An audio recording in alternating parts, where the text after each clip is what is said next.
Te dou 200 milhões de reais se você abrir esse cofre.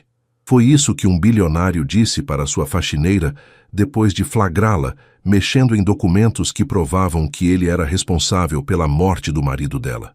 Ele tinha certeza que ela fracassaria e seria humilhada na frente de todos os executivos, mas o que aconteceu depois chocou o país inteiro. Me conta nos comentários de onde você está assistindo. Se inscreve no canal e deixa aquele like para não perder o próximo vídeo. Vanessa Dá. Cruz enxugou o suor da testa com as costas da mão enluvada. O cheiro de desinfetante pairava no ar enquanto ela esfregava o piso de mármore italiano do 32º andar. 7 anos. 7 anos limpando os banheiros do edifício mais luxuoso de São Paulo, invisível aos olhos de homens de terno que mal notavam sua presença. Eles passavam por ela como se fosse parte da mobília, conversando sobre negócios milionários, enquanto ela se ajoelhava para limpar manchas em vasos sanitários de porcelana importada. Suas costas doíam. Sempre doíam ao final do dia. 40 anos de idade e seu corpo já protestava contra as horas curvada, esfregando, limpando, apagando os vestígios de pessoas que ganham mais em um dia do que ela em um ano inteiro. Mas Vanessa não reclamava. Trabalho era trabalho. Dignidade estava em fazer bem feito, não importava o que fosse. Mas Vanessa carregava um peso que ia além do cansaço físico. Toda manhã, ao acordar na pequena casa da periferia às 4h30, antes, mesmo do sol nascer, olhava para a foto de Paulo na cabeceira. Seu marido, seu amor, seu parceiro de 20 anos. Morto há 3 anos em um acidente que nunca deveria ter acontecido. Um acidente que não foi acidente, mas negligência criminosa disfarçada de fatalidade. Naquela tarde chuvosa de quinta-feira, enquanto organizava os pertences de Paulo pela 1000ª vez, um ritual de dor que ela não conseguia abandonar, seus dedos tocaram algo diferente no fundo da gaveta. Um envelope amarelado, escondido entre velhas contas de luz e recibos esquecidos. Seu coração acelerou inexplicavelmente. Por que Paulo esconderia um envelope?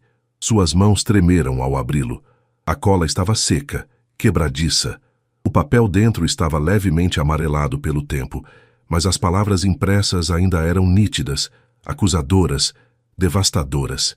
Dentro, folhas impressas com números, contratos, relatórios técnicos cuidadosamente organizados e um pendrive, um pequeno dispositivo azul com a letra E, escrita à mão. Evidências. Paulo havia documentado tudo. E gravações. Gravações de vozes que ela reconheceria em qualquer lugar. As mesmas vozes que ecoavam pelos corredores do edifício onde trabalhava. Vozes de homens ricos discutindo vidas humanas como se fossem números em planilhas. Eduardo Silveira e seus executivos discutindo abertamente sobre cortar custos, contratar empresas sem certificação, aceitar riscos calculados. Discutindo a vida de trabalhadores como quem discute o preço de parafusos. Se alguém morrer, pagamos a família e seguimos em frente, dizia a voz de Eduardo na gravação, tom casual como se estivesse falando sobre o cardápio do almoço. É mais barato que seguir todas essas normas absurdas de segurança. Faça as contas, Felipe. Um trabalhador morto custa 200, 300 mil em indenização. Seguir todas as normas de segurança custa milhões. A matemática é simples. Vanessa sentiu o chão sumir sob seus pés. Suas pernas fraquejaram. Teve que se sentar na cama. O envelope, caindo de suas mãos trêmulas. O homem que a cumprimentava educadamente nos elevadores, que sorria e perguntava: "Como vai o dia, dona Vanessa?" Era o responsável direto pela morte de Paulo. Ele havia escolhido, conscientemente, deliberadamente. Economizar dinheiro valia mais que a vida de seu marido. Segunda-feira começou como qualquer outro dia. Vanessa chegou às 5 da manhã, pontual como sempre, uniformizada com o vestido azul desbotado da empresa de limpeza e com seu carrinho rangendo pelas rodas gastas. O edifício dormia no silêncio que antecede o caos corporativo. Era seu momento favorito, quando podia trabalhar em paz, perdida em seus pensamentos, sem os olhares que a atravessavam como se fosse transparente. Desde quinta-feira, desde o envelope, Vanessa mal havia dormido. Revirava as opções em sua mente noite após noite. Ir à polícia? E se não acreditassem nela? Ela era ninguém, uma faxineira sem educação formal contra um bilionário com exército de advogados. Procurar a imprensa? Eles provavelmente a pintariam como louca, oportunista, alguém tentando extorquir dinheiro de um homem respeitado. Mas fazer nada era impossível. Paulo merecia justiça. As 35 famílias que ela agora sabia existirem mereciam justiça. Ao entrar no escritório executivo de Eduardo para limpar, notou imediatamente que algo estava errado. Uma gaveta entreaberta. Documentos espalhados sobre a mesa de mogno, como se alguém tivesse saído às pressas no meio de uma revisão importante. Seu coração acelerou. Seria possível que houvesse mais evidências ali? Mais provas da negligência sistemática? Com mãos trêmulas, Vanessa olhou por cima do ombro. O corredor estava vazio, silencioso exceto pelo zumbido do ar-condicionado. Deveria? Não deveria. Cada segundo de hesitação parecia uma eternidade. Decidiu. Abriu a gaveta completamente. Contratos. Dezenas deles. Todos com a mesma empresa terceirizada que havia contratado Paulo. A mesma que não fornecera equipamentos de segurança adequados. A mesma que pagara R$ 15 por hora para um engenheiro fazer trabalho que requeria 25. O que você pensa que está fazendo? A voz cortou o silêncio como uma lâmina. Afiada, gelada, letal. Vanessa virou-se bruscamente, derrubando alguns papéis no chão. Eduardo Silveira estava na porta, acompanhado de 5 homens de terno impecável. Todos altos, todos intimidadores. Todos olhando para ela como predadores que acabaram de encurralar uma presa. Seus olhos, antes cordiais, nos raros momentos em que a notava, agora brilhavam com frieza calculista. A máscara de civilidade havia caído, revelando o verdadeiro homem por trás do sorriso corporativo. Eu estava apenas limpando, senhor. Vanessa gaguejou, sentindo o sangue gelar nas veias. Sua voz saiu pequena, assustada, exatamente como eles esperavam que fosse. Limpando? Ou bisbilhotando documentos confidenciais da minha empresa? Eduardo avançou, cada passo ecoando no piso de madeira nobre importada da Noruega. Seus sapatos italianos custavam mais que o salário anual de Vanessa. Você sabe que isso é motivo para demissão imediata, não sabe? E denúncia criminal por invasão de privacidade corporativa. Os 5 executivos se posicionaram atrás de Eduardo como predadores cercando a presa. Felipe Cardoso, o herdeiro da indústria farmacêutica, sorriu com desdém. Gustavo Mendes, o magnata imobiliário, cruzou os braços sobre o peito largo. Rodrigo Martins, Francisco Santos e o 5º homem, cujo nome Vanessa nunca soubera, formavam uma barreira humana entre ela e a porta. Algo dentro de Vanessa se partiu. Não era mais medo, era raiva. Raiva de anos sendo invisível, de 3 anos carregando dor, de uma injustiça que gritava para ser exposta. Eu encontrei o envelope, ela disse, sua voz surpreendentemente firme. O silêncio que se seguiu foi ensurdecedor. Eduardo estreitou os olhos, estudando Vanessa como um predador avalia uma presa. Que envelope? O envelope que meu marido Paulo escondeu antes de morrer, com todas as provas da negligência de sua empresa.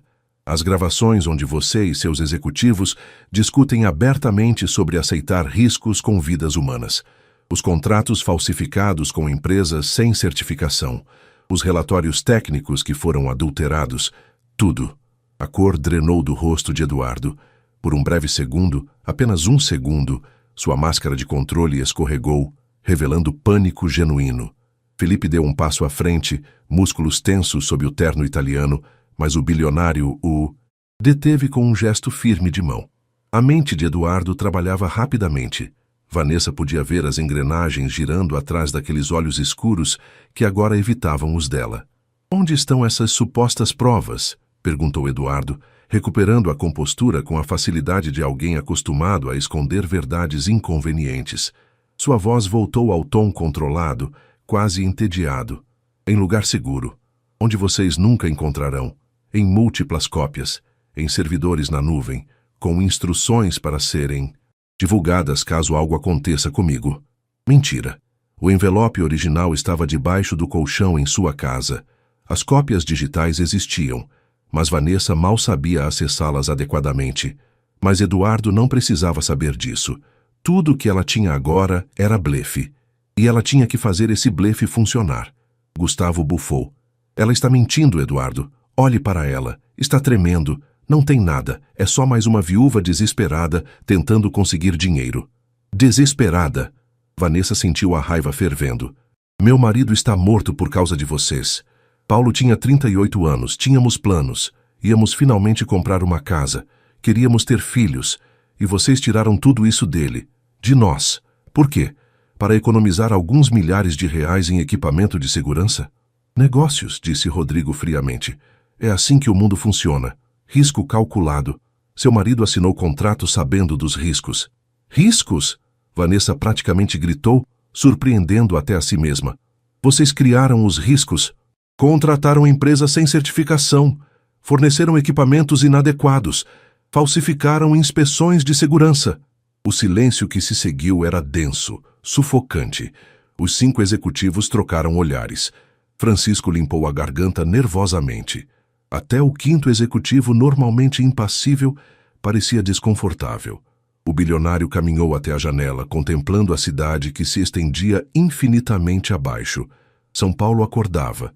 Milhões de pessoas correndo para seus trabalhos, alheias ao drama que se desenrolava naquele escritório climatizado. Operários construindo prédios, faxineiras limpando escritórios, seguranças protegendo portarias, o exército invisível que mantinha a cidade funcionando, o exército que Eduardo e seus executivos consideravam descartável. Por longos segundos ele apenas olhou. Vanessa viu sua postura mudar sutilmente. Os ombros se endireitaram. O queixo se levantou.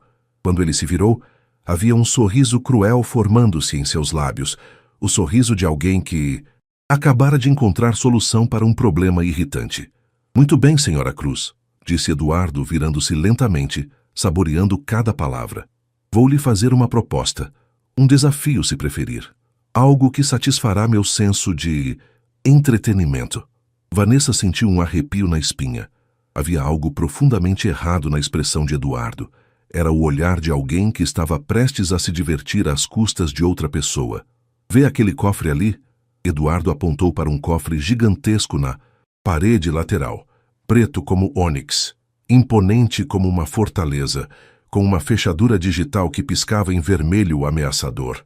É um Schulzen Werner SW7800, o modelo mais seguro fabricado na Suíça. Foi instalado há 2 anos. Custou 5 milhões de reais, mais do que você ganharia em 20 vidas de trabalho. Nem especialistas conseguem violá-lo sem a combinação correta. Tem sistema anti-violação. Tentativas incorretas travam permanentemente o mecanismo. E o que isso tem a ver comigo? Vanessa perguntou, embora já soubesse que não iria gostar da resposta. Tudo. Eduardo se aproximou, invadindo deliberadamente seu espaço pessoal. Seu hálito de café caro e menta importada era opressivo. Se você conseguir abri-lo, e quero dizer realmente abri-lo, não fingir que tem conhecimento, manterá seu emprego. Mais do que isso, transferirei 200 milhões de reais para um fundo que você administrará, destinado especificamente a ajudar famílias de trabalhadores que sofreram acidentes. Você terá poder real, dinheiro real, capacidade real de fazer diferença. Vanessa sentiu seu coração acelerar. Era armadilha. Tinha que ser. E se eu falhar? Eduardo sorriu mais amplamente. Se falhar, e você vai falhar, porque isso é impossível para alguém como você, será demitida sem qualquer indenização, sem carta de recomendação, sem referências, e mais importante, senhora Cruz. Ele se inclinou ainda mais perto, voz baixando para um sussurro venenoso. Garantirei pessoalmente que nunca mais trabalhe nesta cidade. Em lugar nenhum. Usarei cada contato, cada favor devido, cada grama de influência que possuo para garantir que seu nome seja lixo radioativo em qualquer empresa de São Paulo.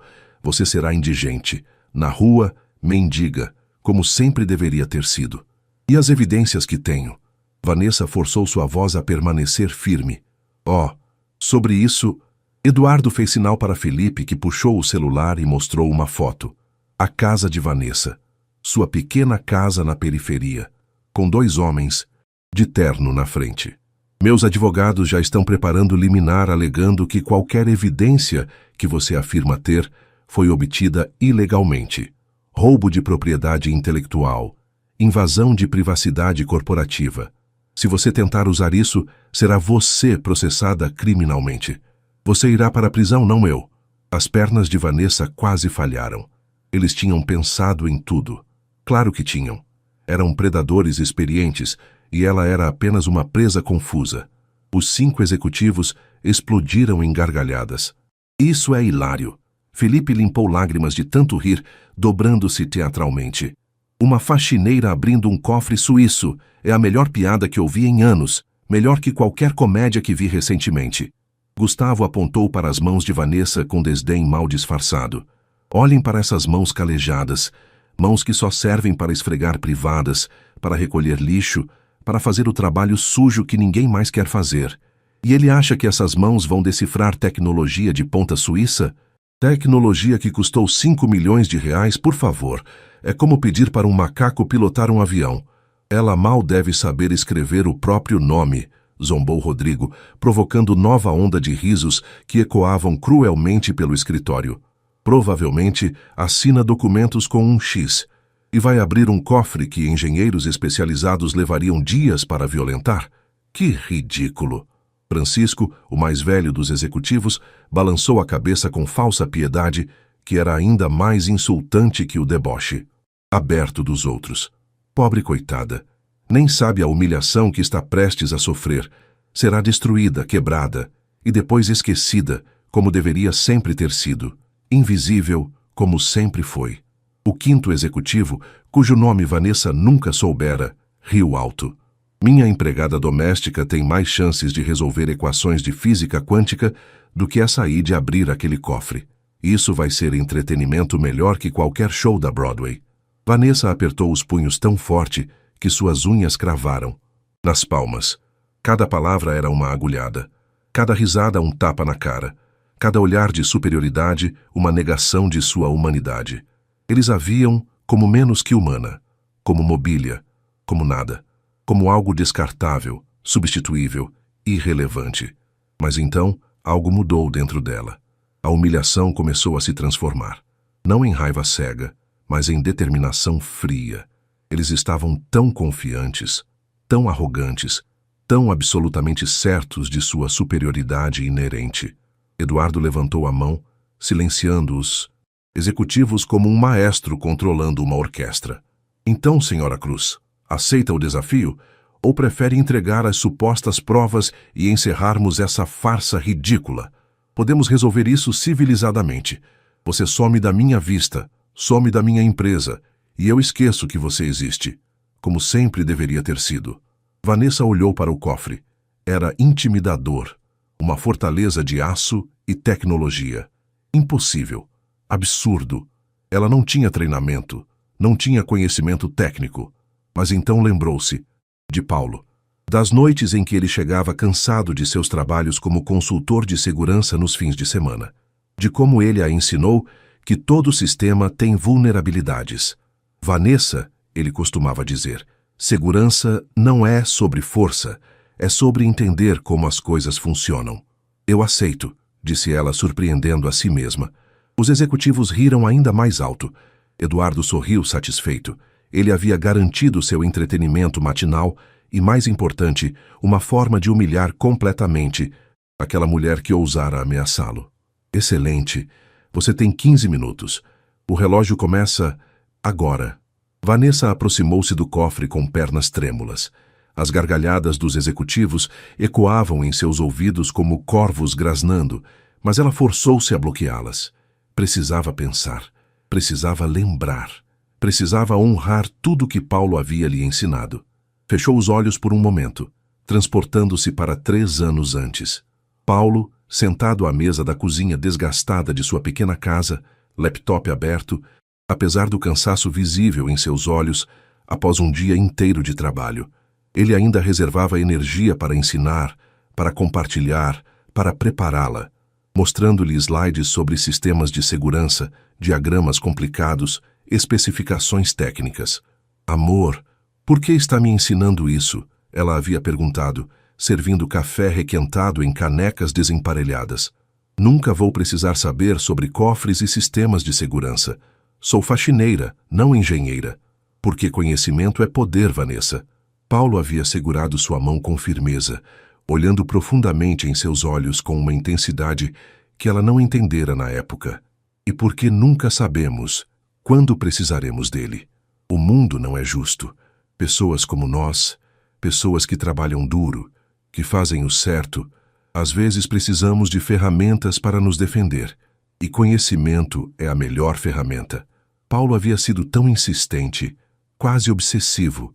Passou meses, 6 meses completos, ensinando-a sobre cofres, câmeras, fechaduras, eletrônicas, vulnerabilidades em sistemas de segurança. Toda a noite de sábado e domingo, depois de trabalhar o dia inteiro como engenheiro e fazer consultorias de segurança aos fins de semana para ganhar dinheiro extra.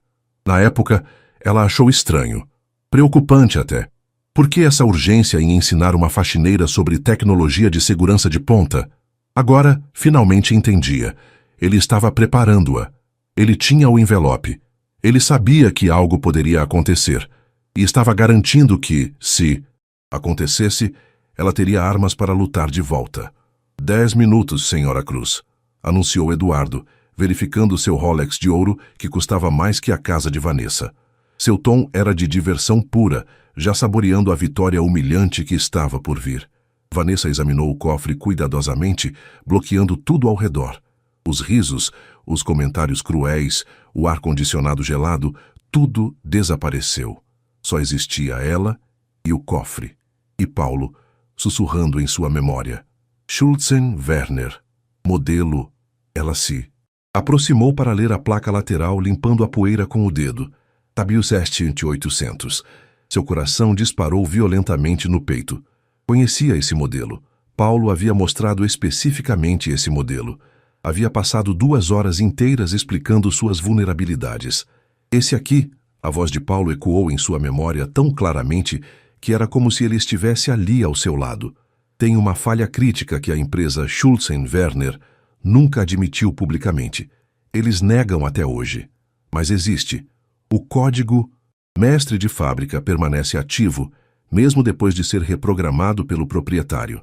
É uma backdoor para técnicos caso o cliente esqueça a senha, baseado no número de série, invertido e aplicado a um algoritmo matemático específico. Decorei porque trabalhei em uma auditoria de segurança para eles e descobri essa falha. Eles me pagaram para ficar quieto, mas estou te contando, Vanessa, para emergências. Os executivos continuavam rindo, contando piadas cruéis sobre sua aparência, sua educação, sua classe social. Mas Vanessa não ouvia mais. Estava completamente focada. Encontrou o número de série gravado na parte inferior, SN 847296. Inverteu mentalmente, 6,92748. Agora o algoritmo. Primeiro dígito multiplicado por 3, segundo por 2, terceiro por 1, quarto por 3 novamente. Seus dedos voavam sobre o teclado numérico do cofre enquanto calculava.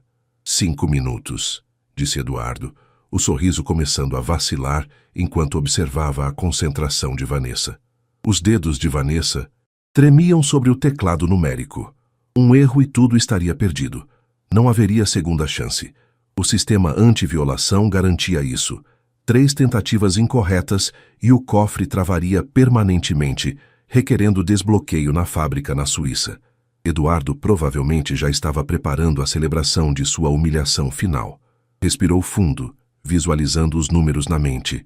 Podia ouvir a voz de Paulo tão claramente quanto se ele estivesse ali ao seu lado. O algoritmo é baseado em multiplicação progressiva dos dígitos do número de série invertido. Primeiro dígito vezes 3, segundo vezes 2, terceiro vezes 1, quarto vezes 3 novamente. O padrão se repete. Depois você soma os resultados em pares e usa os últimos 2 dígitos de cada soma. 6, 9, 2 e 7, 48. Algoritmo aplicado passo a passo em sua mente. 6 e 3, 18, 9, 2. 18, 2, 1, 2, 7, 3, 21, 4, 2, 8, 8, 1, 8. Agora somando em pares. 18 pló, 18, 36. Usar 36. 2 pló, 21, 23. Usar 23. 8 pló, 8, 16. Usar 16. Código final. 36, 23, 16. Vanessa. Levantou a mão para o teclado. Seus dedos pairaram sobre os números. Por um momento duvidou de si mesma. E se estivesse errada? E se Paulo tivesse se enganado? E se o sistema tivesse sido atualizado?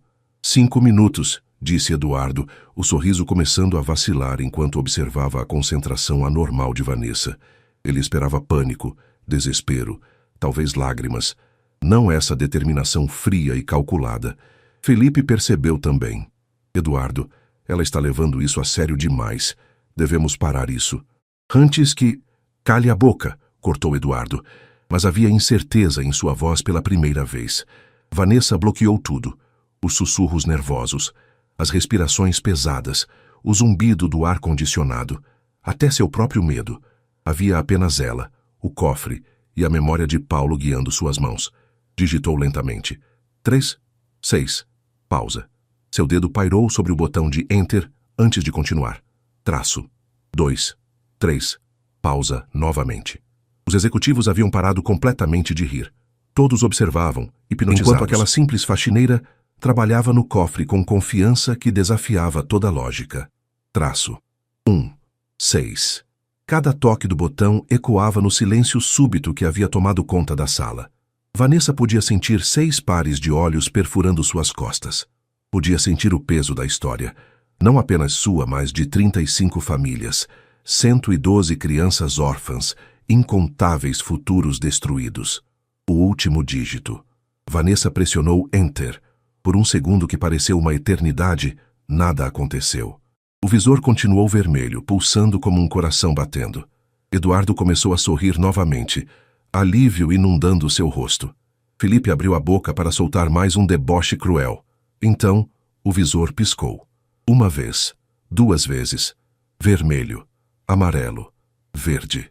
Um clique mecânico reverberou pelo escritório como um trovão anunciando tempestade. Não era um som alto, mas no silêncio absoluto da sala, soou como explosão. O som de um mundo mudando. O som de poder deslocando de mãos que sempre o seguraram para... mãos que nunca deveriam tê-lo. A porta pesada do cofre se abriu lentamente, revelando o interior forrado de veludo vermelho. Vazio. Eduardo não guardava nada realmente valioso ali. Era apenas símbolo de status, mas agora aberto. Impossível. Impensável. Inacreditável. O silêncio foi absoluto, sufocante. 7 pessoas no escritório, mas ninguém respirava. Era como se o tempo tivesse congelado, como se a realidade tivesse desenvolvido uma rachadura impossível, através da qual um universo alternativo estivesse sangrando. Vanessa virou-se lentamente para encarar Eduardo. Lágrimas escorriam livremente por seu rosto. Não conseguia contê-las, nem tentava. Mas não eram lágrimas de tristeza ou medo. Eram de triunfo, de validação, de justiça, finalmente.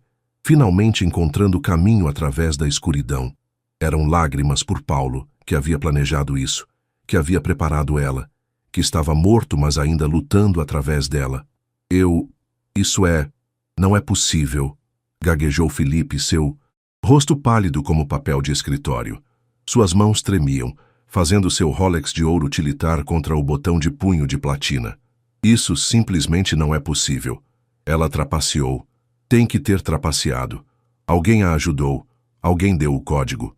Gustavo deu um passo para trás, tropeçando na própria cadeira giratória de couro italiano, quase caindo. Como uma faxineira consegue abrir um cofre de 5 milhões? Isso viola todas as leis da lógica, todas as leis da ordem natural. Ela não é humana, murmurou o 5º executivo, e havia medo genuíno em sua voz. Tem que ter usado magia, bruxaria, algo sobrenatural. Rodrigo apontou acusadoramente. Vocês viram, ela mal olhou para o cofre. Como pode saber o código sem olhar? Câmera escondida, ela tem cúmplice. Eduardo permaneceu imóvel, mas Vanessa viu algo fundamental mudar em seus olhos.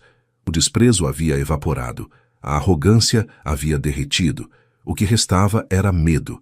Medo genuíno, primitivo, de uma mulher que ele havia subestimado completamente. Medo de alguém que ele considerava nada revelar-se como algo infinitamente mais poderoso do que ele jamais imaginara. Meu marido, disse Vanessa, limpando as lágrimas com as costas da mão enluvada de limpeza. Era mais do que um simples engenheiro contratado pela sua empresa negligente. Ele era Paulo Silva, consultor de segurança especializado.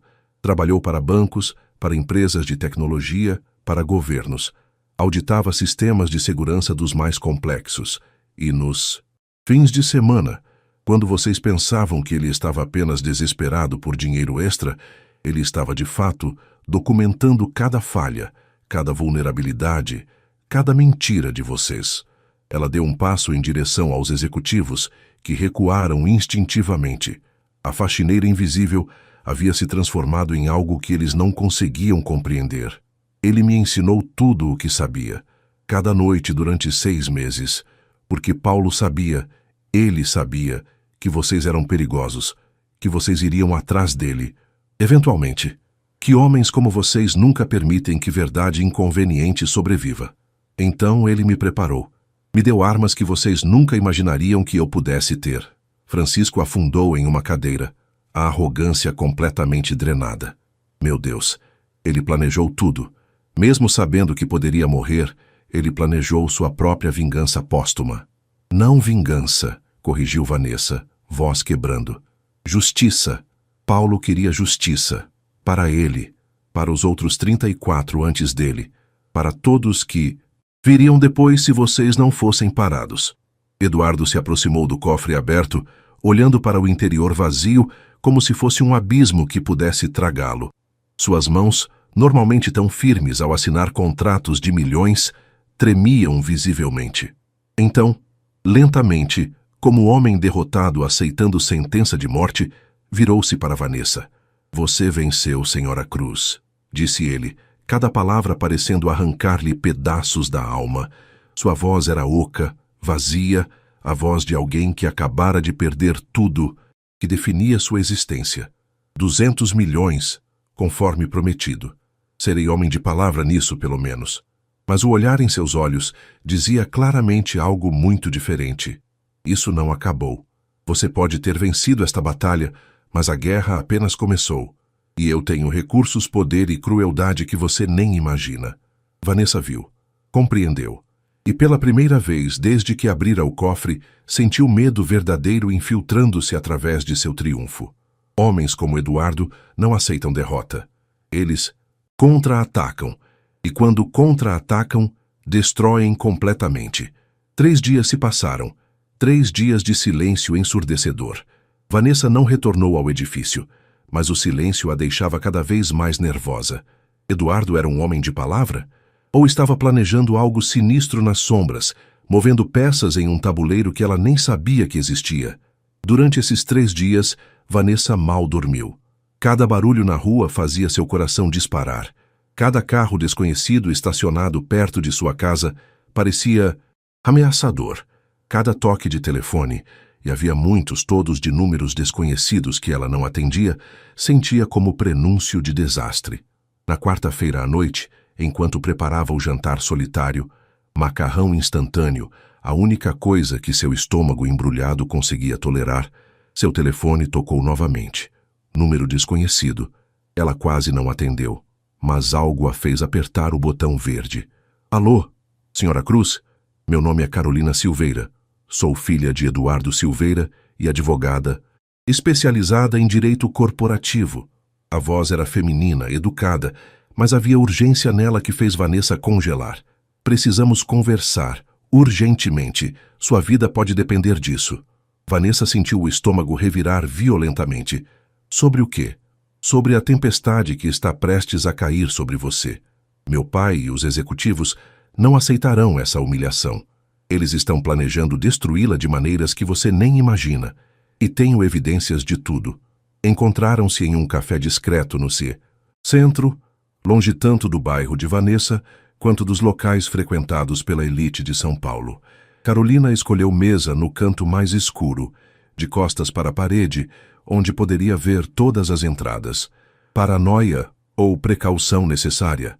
Carolina era uma mulher de 30 e poucos anos, elegante em terno cinza perfeitamente cortado, mas com olhos cansados que denunciavam noites sem dormir. Havia também algo mais, uma tristeza profunda, uma desilusão que ia além do cansaço profissional. Essa era a expressão de alguém cuja imagem do mundo havia sido destroçada. Meu pai é muitas coisas. Carolina começou sem preâmbulos, mexendo nervosamente no café que nem tocara. Mas, acima de tudo, ele protege seu império, sua reputação, seu legado. E você, Senhora Cruz, representa uma ameaça existencial a literalmente tudo que ele construiu nos últimos 40 anos. Você é o terremoto que pode derrubar toda a sua estrutura de poder. Mas eu venci o desafio. Ele prometeu promessas? Carolina deu uma risada amarga, sem humor. Promessas não significam absolutamente nada para homens como meu pai, quando sua reputação está em jogo, quando seu império está ameaçado. Eles são como tubarões. Quando sentem sangue na água, atacam com tudo que têm. Carolina puxou um tablet da bolsa de couro cara.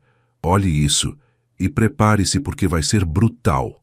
A tela mostrava manchetes de sites de notícias, dezenas delas, todas publicadas nas últimas 48 horas. Faxineira golpista tenta extorquir. Bilionário através de chantagem. Mulher mentalmente instável. Inventa história elaborada sobre marido morto para conseguir fortuna. Especialistas em psicologia questionam sanidade mental de suposta ganhadora de desafio impossível. Viúva desesperada recorre à calúnia para extorquir empresário respeitado. E havia mais. Artigos de análise escritos por especialistas questionando como seria fisicamente possível alguém sem treinamento abrir cofre de alta segurança. Insinuações de que Vanessa tinha cúmplices criminosos.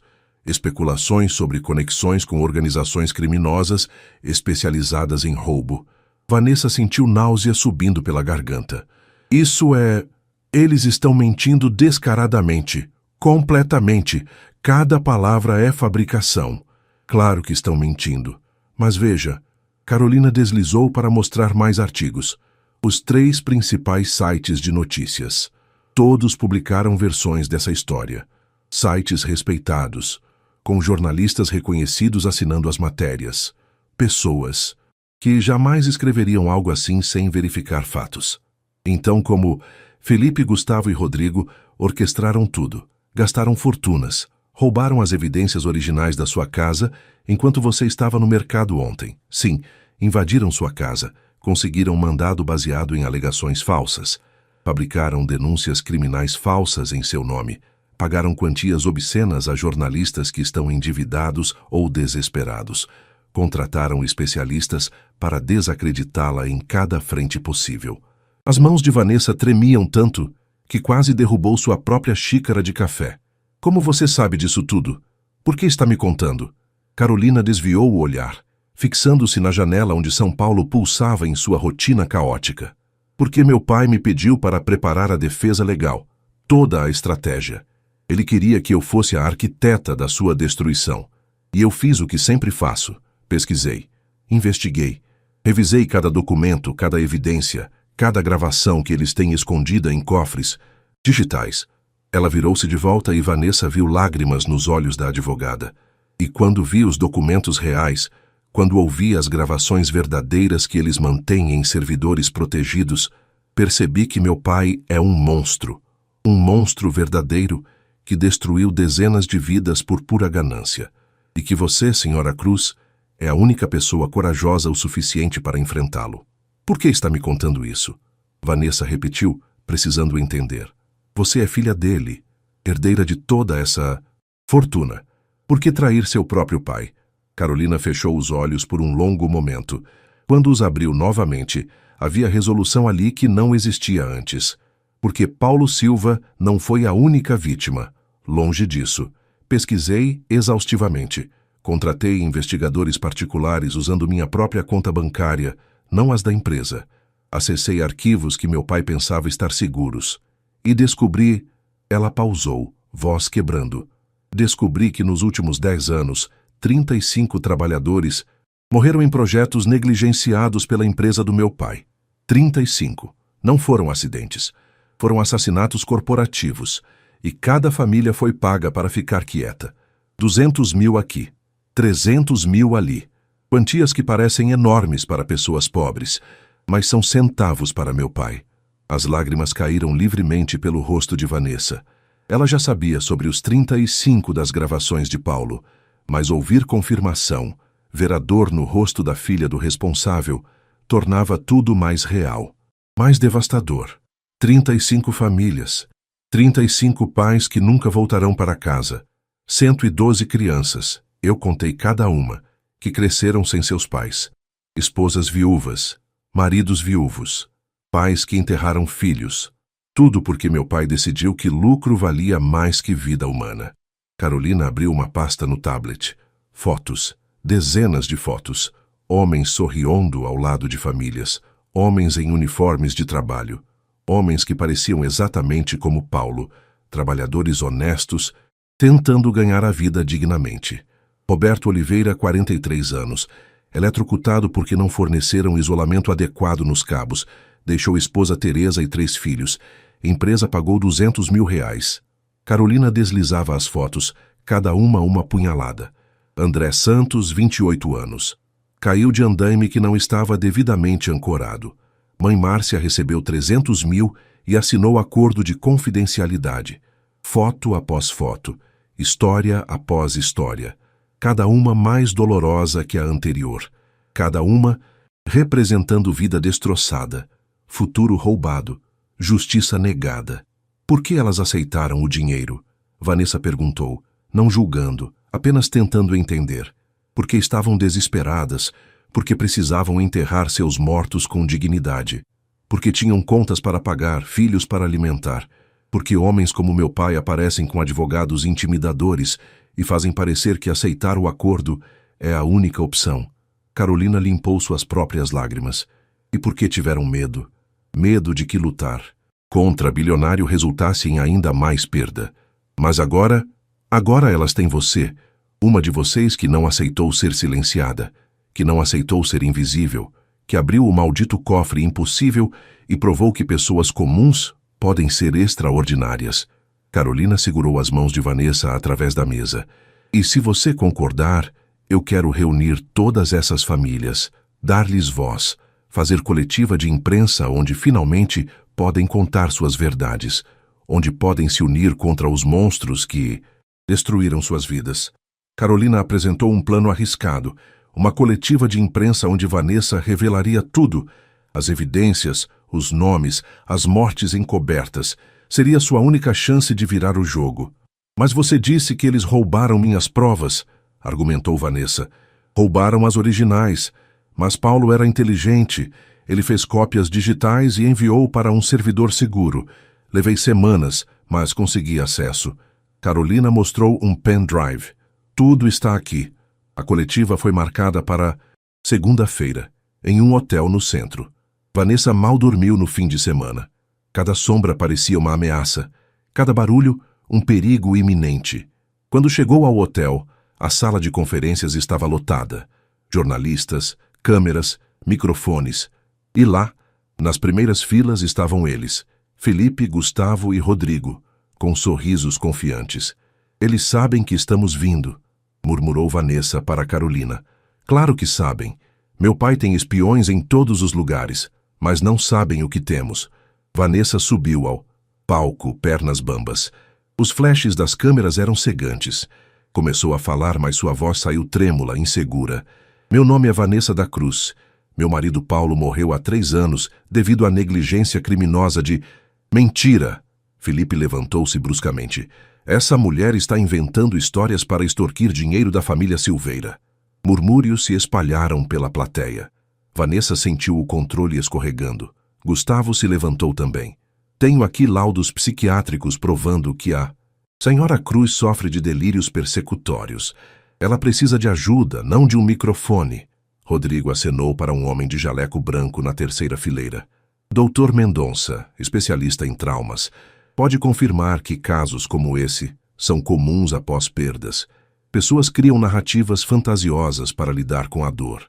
O falso doutor se levantou, ajustando os óculos teatralmente. Jornalistas começaram a anotar freneticamente.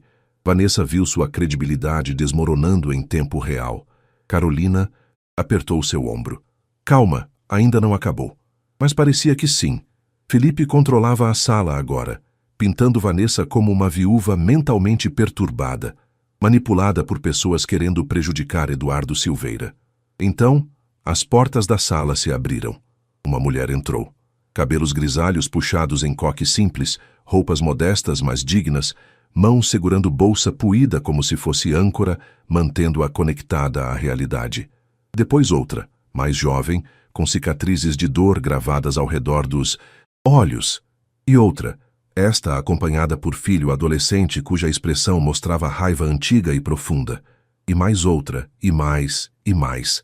23 mulheres ao todo, de idades variadas entre 25 e 60 anos, algumas acompanhadas por filhos jovens que nunca conheceriam seus pais, outras apoiadas por adolescentes que tiveram que crescer rápido demais, assumindo responsabilidades que crianças nunca deveriam carregar. Todas com olhos marcados pela mesma dor que Vanessa conhecia tão intimamente, a dor de perda violenta e injustiça sistemática. Felipe empalideceu visivelmente, cor drenando de seu rosto como água escoando por ralo.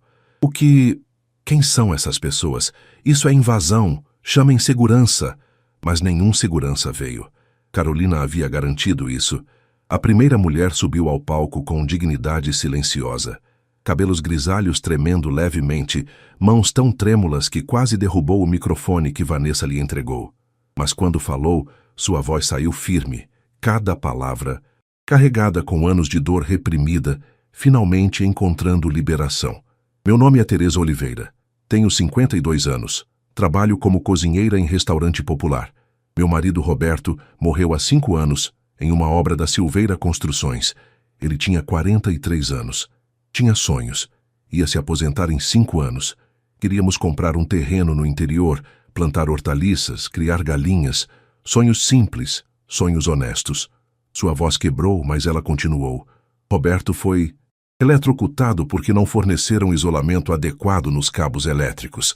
Ele gritou por ajuda por 3 minutos antes de morrer. 3 minutos de agonia que meus filhos ouvem em pesadelos até hoje. Recebi R$200 mil para ficar quieta. R$200 mil em troca do amor da minha vida. E eu aceitei porque estava desesperada, porque tinha 3 filhos para alimentar, porque me fizeram acreditar que era a única opção. Ela olhou diretamente para Felipe, que tentava evitar seu olhar. Mas não era. Nunca foi. E carreguei essa culpa todos os dias desde então. A segunda mulher se aproximou mais jovem, no máximo 35 anos. Márcia Santos. Meu filho Rafael tinha 22 anos. Era seu primeiro emprego decente depois de terminar curso técnico. Estava tão orgulhoso. Ligava todo dia para contar sobre o trabalho. Até o dia que caiu de um andaime de 15 metros porque não tinham instalado proteção lateral adequada. O corpo dele ficou tão destroçado que não pude ter funeral de caixão aberto. Recebi R$300 mil. R$300 mil pelo filho que carreguei no ventre, que amamentei, que ensinei a andar, que vi graduar. Sua voz estava fria agora, raiva substituindo dor. Vocês compraram meu silêncio, mas silêncio tem prazo de validade. E o meu venceu quando soube da coragem de Vanessa. Uma a uma, elas contaram suas histórias. Cada relato era um soco no estômago da audiência. Cada nome era uma acusação. Cada detalhe era evidência de negligência sistemática e crueldade institucionalizada. Carlos, que caiu através de teto não reforçado. José, que foi esmagado por equipamento com manutenção atrasada. Marcelo, que inalou produtos químicos tóxicos sem proteção respiratória adequada. Fernando, que morreu de insolação porque não forneceram água suficiente durante onda de calor. Pedro, que teve hemorragia cerebral depois de trabalhar turnos de 18 horas consecutivas. Cada história mais devastadora que a anterior. Cada mulher mais corajosa que a última. E jornalistas começaram a parar de escrever, apenas ouvindo em silêncio reverencial, quebrado apenas por sons de choro. As câmeras capturavam cada lágrima, cada tremor de voz, cada momento de humanidade crua que não podia ser falsificada ou comprada. Felipe tentou interromper novamente, voz desesperada agora. Isso é um circo, uma campanha orquestrada para difamar a... Difamar quem? Teresa trovejou, virando-se para ele com fúria de 5 anos finalmente liberada. Meu marido está morto. Enterrei ele em caixão lacrado porque o corpo estava muito danificado. Seu dinheiro sujo não traz ele de volta. Não devolve os aniversários que ele perdeu. Não caminha nossa filha pelo corredor no casamento dela. Ela avançou, e Felipe recuou instintivamente, tropeçando em cadeira. Fiquei quieta por 5 anos porque tinha medo. Medo de homens como vocês. Homens com poder, com dinheiro, com advogados que podem destruir vidas com canetas e papéis. Mas quando soube que Vanessa, uma faxineira, alguém como eu, alguém que vocês consideram nada, conseguiu abrir seu cofre impossível, algo despertou em mim. Ela bateu palma na mesa da frente, fazendo o microfone saltarem. Percebi que nosso medo era exatamente o que vocês queriam, que nosso silêncio era lucro para vocês, que cada lágrima nossa era dinheiro no banco de vocês, e eu decidi que não tenho mais medo. Não podemos mais ter medo. A sala explodiu em murmúrios. Gustavo e Rodrigo se entreolharam, o pânico evidente em seus rostos. Rodrigo tentou sair discretamente, mas jornalistas bloquearam sua passagem, bombardeando-o com perguntas. Carolina subiu ao palco, carregando uma caixa pesada. Senhoras e senhores da imprensa, tenho aqui documentação completa provando não apenas a negligência sistemática da Silveira Construções, mas também crimes cometidos pelos 3 homens presentes nesta sala. Ela começou a distribuir pastas. Felipe Cardoso, esquema de lavagem de dinheiro através de farmácias fantasmas. Gustavo Mendes, suborno de fiscais municipais para aprovar construções irregulares. Rodrigo Martins, venda de medicamentos falsificados que resultaram em 3 mortes. Isso é absurdo, não podem provar nada, gritou Felipe, mas sua voz soava desesperada. Posso sim. Carolina conectou um laptop ao projetor. E vou provar agora ao vivo para todo o Brasil. As imagens no telão eram devastadoras, gravações de conversas incriminadoras capturadas em alta definição, transferências bancárias suspeitas rastreadas através de paraísos fiscais, documentos falsificados com assinaturas forjadas expostas através de análise forense. Cada slide era uma sentença de morte para a reputação dos 3 executivos. Cada evidência era prego adicional em caixões que eles próprios haviam construído. Carolina apresentava com precisão cirúrgica de advogada experiente. Senhoras e senhores da imprensa, observem este documento. Contrato assinado por Felipe Cardoso, autorizando compra de 15 milhões em medicamentos de empresa fantasma registrada nas Ilhas Cayman. Empresa que não existe fisicamente, que não tem funcionários, que não produz absolutamente nada. Lavagem de dinheiro clássica. Ela clicou para o próximo slide. Agora este. Transferências bancárias de Gustavo Mendes para contas pessoais de 6 fiscais municipais. Total de 3.200.000 reais, distribuídos ao longo de 2 anos. Em troca, aprovações de construções que violam código de obras em 17 pontos críticos de segurança. Construções que abrigam agora mais de 1.000 famílias em prédios estruturalmente inseguros. Mais um slide. E Rodrigo Martins. Medicamentos falsificados produzidos na China sem aprovação da Anvisa. 3 mortes documentadas por falha hepática. E aqui está o e-mail dele autorizando especificamente a compra. Sua assinatura eletrônica. Seu endereço IP. Enviado do seu computador pessoal. Gustavo tentou uma última cartada, voz desesperada. Essa mulher é filha de Eduardo. Claro que está mentindo para prejudicar o pai. É uma questão familiar, não criminal. Ela tem histórico de conflitos com ele. Carolina riu, um som amargo e cansado. Familiar? Você quer falar de família? Ela apontou para as viúvas agrupadas no canto da sala. 35 famílias destruídas. 112 crianças que cresceram sem pais. Isso é família, seu monstro. Um policial entrou na sala naquele momento preciso, seguido por mais 3 oficiais uniformizados e um delegado que Vanessa reconheceu das notícias, Dr. Henrique Costa, conhecido por investigações de crimes de colarinho branco. Sua presença trouxe silêncio súbito e pesado à sala. Felipe Cardoso, Gustavo Mendes e Rodrigo Martins, disse o delegado, voz formal e fria como aço.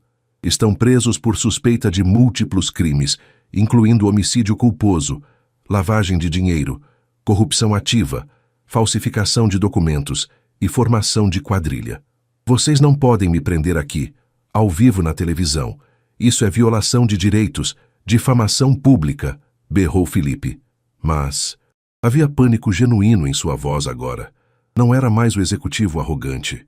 Era a criança assustada finalmente enfrentando consequências. Podemos e estamos fazendo, respondeu o delegado calmamente. Temos mandados assinados por juíza federal baseados em investigação de 6 meses. A doutora Silveira cooperou conosco nas últimas semanas, fornecendo evidências cruciais. Esta coletiva foi coordenada com nosso departamento. De fato, todas as câmeras estavam rolando. Nos tablets e celulares da plateia, Vanessa via os trending topics do Twitter. Justiça para Vanessa, Cindo Silveira corrupção, trabalhador importam. Os 3 executivos foram algemados e escoltados para fora sob uma saraivada de flashes e perguntas gritadas. Felipe olhou para trás uma última vez, seu rosto uma máscara de ódio puro direcionado a Vanessa. Quando as portas se fecharam, a sala explodiu em aplausos. As viúvas abraçavam umas às outras, chorando lágrimas de alívio e libertação. Jornalistas cercavam Carolina pedindo declarações. E Vanessa? Vanessa apenas permaneceu no palco, olhando para suas mãos. As mesmas mãos que limpavam banheiros. As mesmas mãos que abriram um cofre impossível. As mesmas mãos que agora tremiam com a magnitude do que havia conquistado. Teresa subiu ao palco e abraçou Vanessa com força. Obrigada, sussurrou. Obrigada por nos dar coragem. Uma a uma, as outras mulheres se aproximaram. 23 abraços, 23 obrigadas. 23 almas finalmente libertas do silêncio que as aprisionava. Carolina se aproximou por último. Você fez algo extraordinário hoje, Vanessa. Mudou o mundo.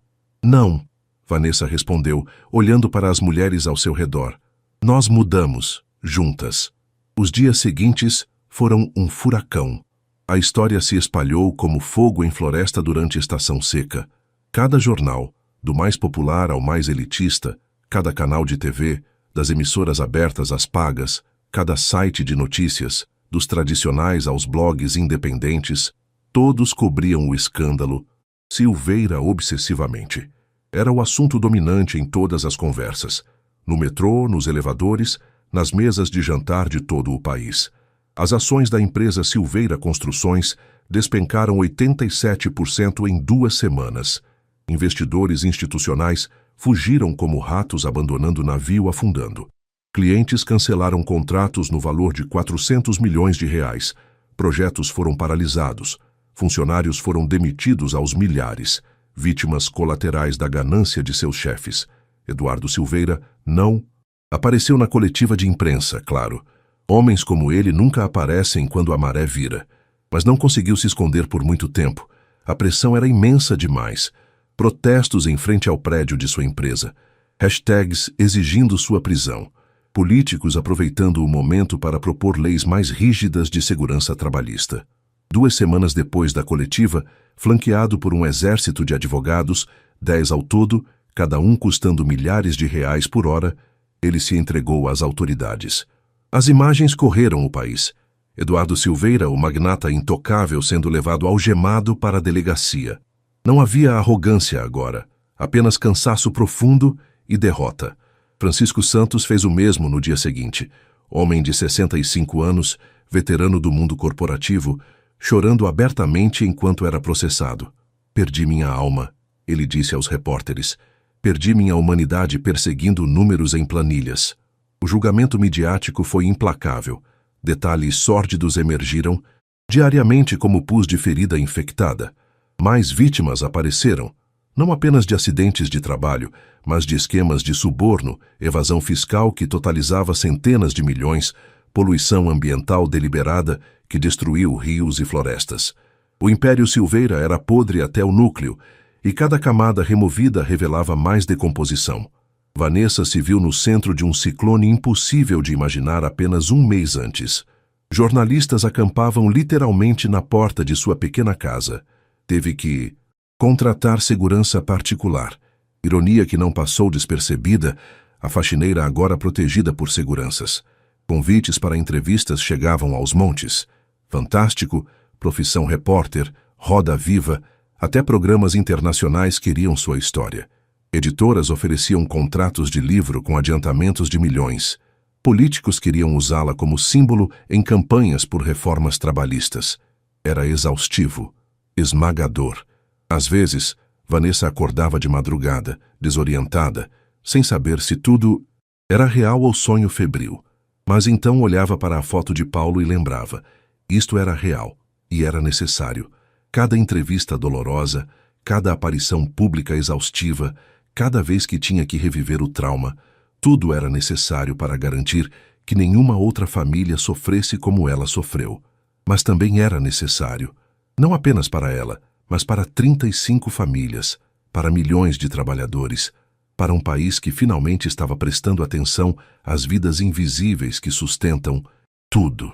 Em uma terça-feira chuvosa, exatamente 3 semanas após a coletiva que mudara tudo, Vanessa recebeu um visitante inesperado. Eduardo Silveira, escoltado por 2 seguranças particulares e 3 advogados de terno impecável, pediu para falar com ela em particular. A audácia do pedido a deixou sem palavras por vários segundos. Encontraram-se em um escritório neutro no centro da cidade, mediados não apenas por Carolina, mas também por representantes do Ministério Público e autoridades legais, que documentavam cada palavra. Não havia espaço para manipulação ou ameaças veladas. Tudo seria registrado, transcrito, potencialmente usado em processos futuros. Eduardo estava irreconhecível. O homem que Vanessa conhecera, sempre impecavelmente vestido, cabelos perfeitamente penteados, postura de quem nunca duvidara de seu lugar no topo da hierarquia social, havia sido substituído por um fantasma. Cabelos grisalhos despenteados e visivelmente mais ralos. Olheiras profundas que pareciam cavernas em seu rosto magro. Ombros caídos como se carregasse peso invisível, mas esmagador. Mãos que antes assinavam contratos de milhões, agora tremiam ao segurar simples copo de água. O magnata arrogante havia sido substituído por homem quebrado, e Vanessa sentiu algo complicado ao ver isso. Não era satisfação, não era vingança saciada, era apenas tristeza. Tristeza pelo que ganância faz com almas humanas. Vim me desculpar, ele começou, voz rouca como se não tivesse usado adequadamente há dias, como se tivesse gritado ou chorado ou ambos, até ficar rouco. Sei que não significa nada, sei perfeitamente que não traz seu marido de volta. Nem os outros 34, nem desfaz anos de dor que causei a você e às famílias. Ele pausou, e Vanessa viu lágrimas, reais, não performáticas, se formando em seus olhos. Mas preciso que saiba, eu me tornei um monstro, gradualmente, tão lentamente que nem percebi a transformação. Comecei como você, sabia? Meu pai era pedreiro. Cresci pobre. Trabalhei duro, construí império do nada. E em algum momento no caminho, sua voz quebrou. Perdi a noção do que importa. Pessoas se tornaram números. Vidas se tornaram estatísticas. Lucro se tornou o único Deus que eu adorava. Vanessa não respondeu imediatamente. Olhou para o homem que destruíra sua vida procurando raiva. Esperando sentir fúria justificada, desejo de vê-lo sofrer mais. Mas encontrou apenas cansaço. Cansaço profundo de carregar ódio. Sua desculpa não me interessa. Ela disse finalmente, voz mais firme que esperava. Desculpas são palavras baratas, são fáceis. O que me interessa são ações, mudanças reais, compensação real. Se quer redenção, e não tenho certeza se é possível para você, terá que trabalhar por ela todos os dias, pelo resto de sua vida. Eduardo assentiu lentamente, como homem aceitando sentença. Os 200 milhões que prometi, eles são seus. Já iniciei o processo de transferência, mas ele hesitou, como se as próximas palavras fossem difíceis de formar. Quero fazer mais, quero contribuir, transformar toda a minha fortuna, tudo que construí e tudo que resta em algo que ajude a consertar o que destruí, em algo que honre as vidas que tirei. Você está em posição de fazer condições? Vanessa perguntou, erguendo uma sobrancelha. Mesmo derrotado, mesmo quebrado, ele ainda tentava negociar. Não, não estou. Eduardo balançou a cabeça com humildade que parecia genuína, embora difícil de acreditar vinda dele. Não estou fazendo condições.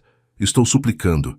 Suplicando por uma chance, apenas uma, de fazer o certo, de ser mais que o monstro que me tornei, de ter algum legado além de dor e morte. Carolina interveio, falando pela primeira vez. Meu pai vai se declarar culpado de todas as acusações, sem luta legal, sem recursos intermináveis que poderiam arrastar por décadas. Francisco também. Ambos vão cooperar totalmente com todas as investigações em andamento. E ambos vão dedicar suas fortunas, completas, estamos falando de bilhões, não milhões, a fundos de compensação e programas de segurança trabalhista. Vanessa estudou os rostos de ambos, procurou sinais de manipulação, de jogo psicológico complexo, mas viu apenas cansaço e talvez esperança frágil de redenção. Quero mais, disse Vanessa, surpreendendo não apenas Eduardo e Carolina, mas também a si mesma. A faxineira tímida de meses atrás nunca teria tido coragem de fazer exigências a bilionário. Mas ela não era mais aquela pessoa. Quero um centro educacional em nome de Paulo, não apenas treinamento básico. Quero o melhor centro de segurança do trabalho da América Latina. Eduardo se inclinou para a frente. Continue. Oferecendo treinamento gratuito em segurança do trabalho para operários. Cursos ministrados por especialistas internacionais. Certificações reconhecidas globalmente que aumentem o valor de mercado desses trabalhadores. Bolsas de estudo para filhos de trabalhadores acidentados. Apoio psicológico para famílias enlutadas. Advogados gratuitos para casos de negligência corporativa. As palavras fluíam agora, como se tivessem estado represadas esperando este momento. Quero que nenhuma outra família passe pelo que passei. Quero que Paulo seja lembrado não como vítima, mas como catalisador de mudança real. Quero transformar sua morte em vida nova para milhares. Será feito, prometeu Eduardo, voz firme pela primeira vez. Centro Educacional Paulo Silva, com investimento inicial de 50 milhões. Com os melhores instrutores que o dinheiro pode contratar, com equipamentos de ponta, com certificações reconhecidas pela OIT, Organização Internacional do Trabalho, com tudo o que você está pedindo e mais. Pela primeira vez naquele encontro impossível, Vanessa viu sinceridade genuína nos olhos do bilionário.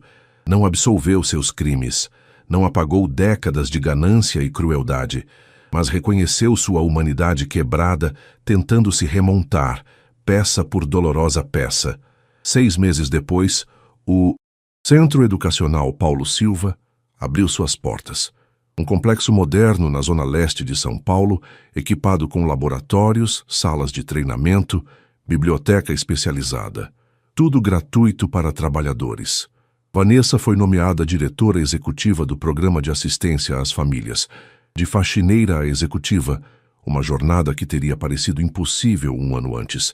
Mas a transformação mais profunda não era seu título. Era como as pessoas a olhavam agora. Não era mais invisível. Era símbolo, representação, esperança. As 23 viúvas se tornaram suas aliadas mais próximas.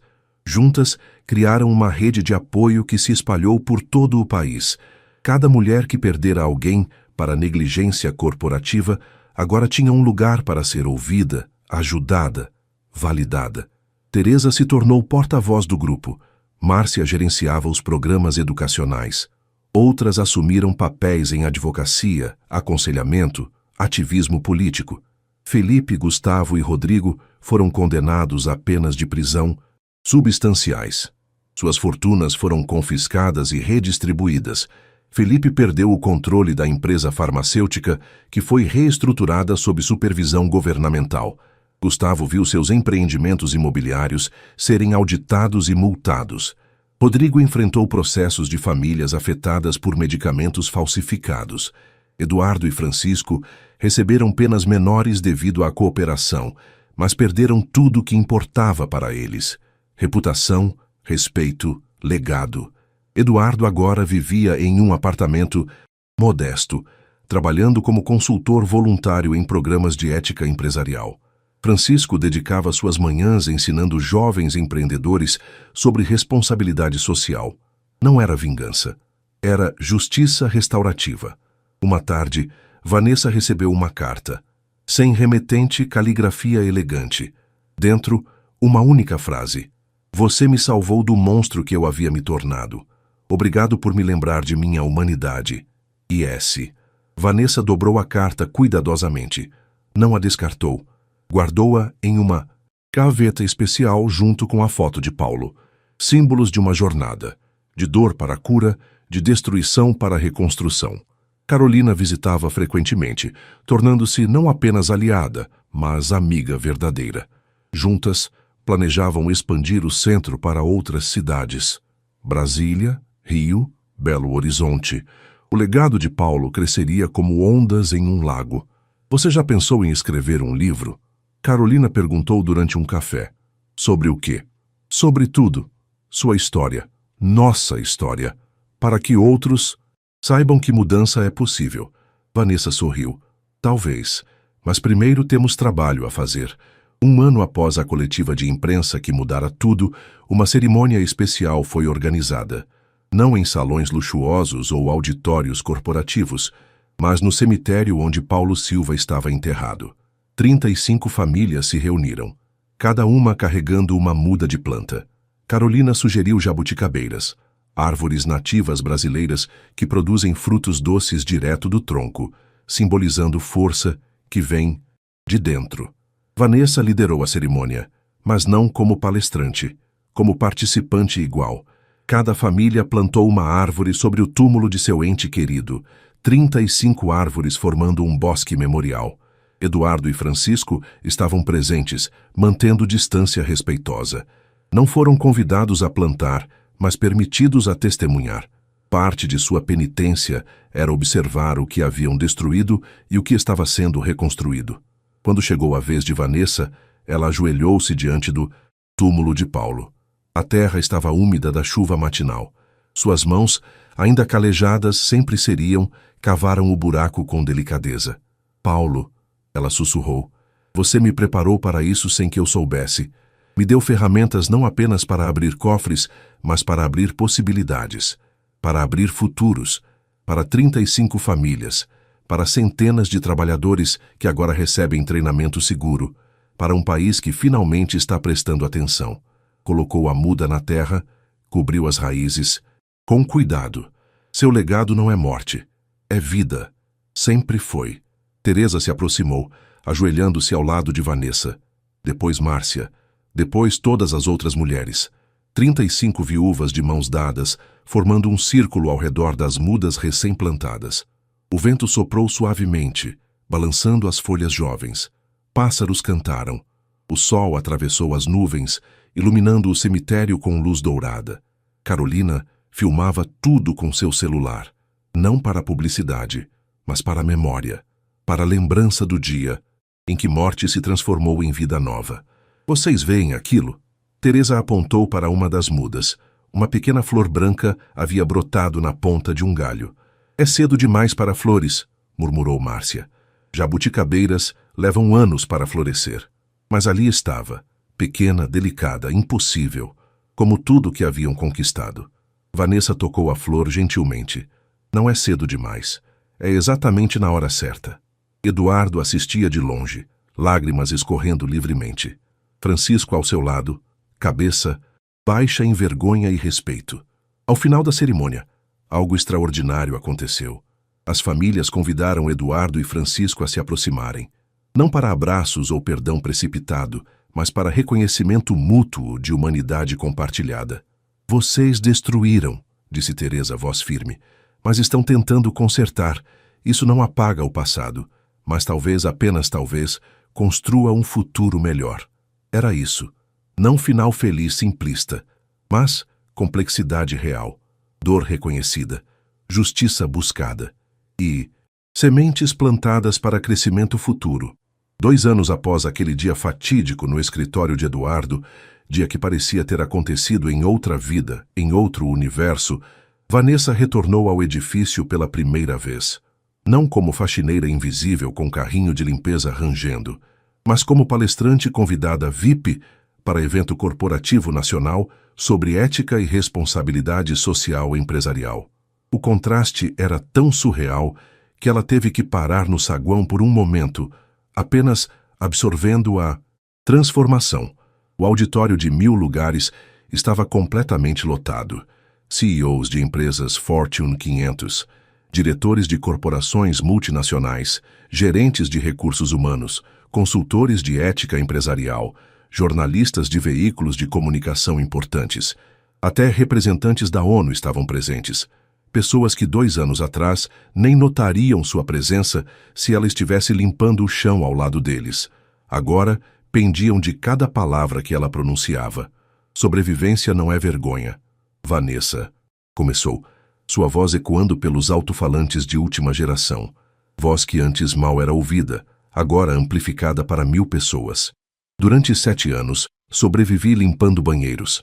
Acordava às 4:30 da manhã, pegava 2 ônibus, chegava em casa depois das 7 da noite.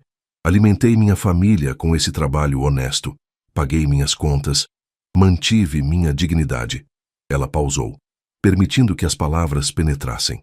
E quando tentaram me fazer sentir inferior por isso, quando riram das minhas mãos calejadas, quando zombaram da minha educação limitada, quando me trataram como mobília, quase acreditei, quase internalizei a mensagem que sociedade manda constantemente para pessoas como eu, que nosso valor é determinado por nossos cargos, não por nossa humanidade.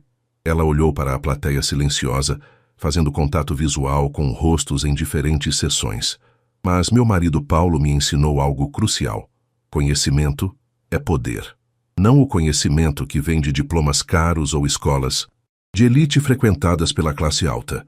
O conhecimento que vem de prestar atenção, de fazer perguntas, de nunca aceitar que seu valor é determinado por seu cargo ou conta bancária, de entender que cada ser humano possui inteligência, capacidade, potencial, independente de estar limpando banheiro ou assinando contratos milionários.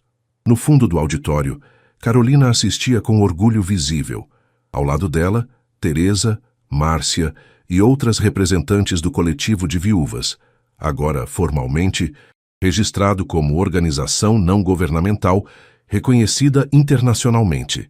Paulo morreu porque homens poderosos decidiram que lucro valia mais que vida, que economizar alguns milhares de reais em equipamento de segurança era estratégia de negócios aceitável, que trabalhadores eram recursos substituíveis, não seres humanos com famílias, sonhos, futuro. Sua voz tremeu, mas ela não parou. Mas sua morte não foi em vão, porque despertou algo em mim. Despertou algo em 35 famílias que haviam sido silenciadas. Despertou algo em um país inteiro que finalmente prestou atenção. Vanessa clicou para o próximo slide. Foto do Centro Educacional Paulo Silva. Nos últimos 2 anos, treinamos mais de 5.000 trabalhadores em segurança laboral. Acidentes de trabalho em empresas participantes caíram 78%. 5.000 pessoas voltam para casa com segurança todas as noites. Aplausos explodiram. Mas Vanessa levantou a mão. Não aplaudam ainda, porque o trabalho não está completo. 5.000 são números impressionantes, mas há milhões de trabalhadores brasileiros ainda em risco. Cada um de vocês nesta sala tem poder. Poder de contratar com segurança, poder de pagar salários justos, poder de ver funcionários como humanos, não números em planilhas. O silêncio era denso, desconfortável, necessário. Os 200 milhões que recebi, nenhum centavo foi para mim. Todo ele financia programas, educação, assistência a famílias, porque essa nunca foi sobre dinheiro, foi sobre dignidade, sobre visibilidade, sobre lembrar ao mundo que cada vida importa. Vanessa fechou seu laptop. Minha última mensagem. Não esperem tragédia para agirem. Não esperem uma faxineira abrir um cofre impossível para prestarem atenção.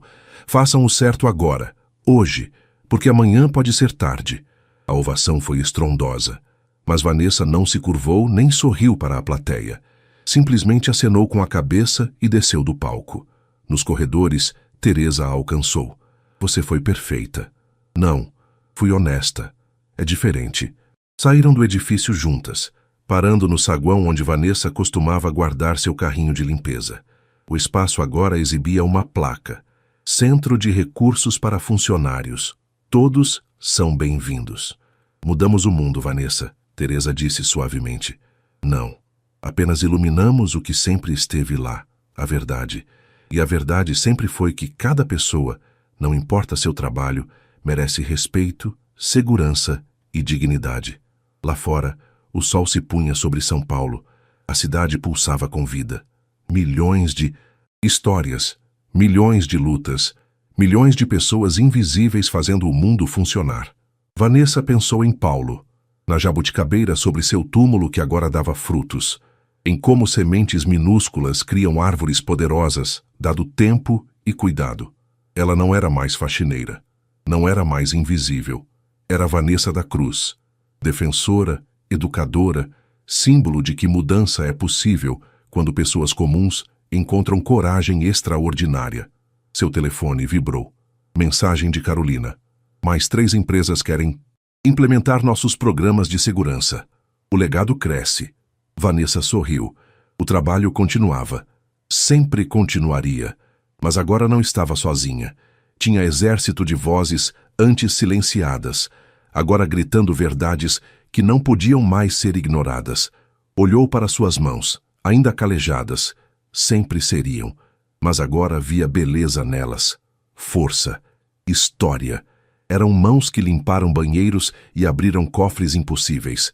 Mãos que plantaram árvores e construíram futuros. Eram as mãos que mudaram tudo. A força da verdade não está em nunca cair, mas em sempre se levantar. Não está em ser perfeito, mas em ser corajoso. E às vezes, a maior coragem vem dos lugares mais inesperados, das mãos calejadas de uma faxineira que se recusou a permanecer invisível.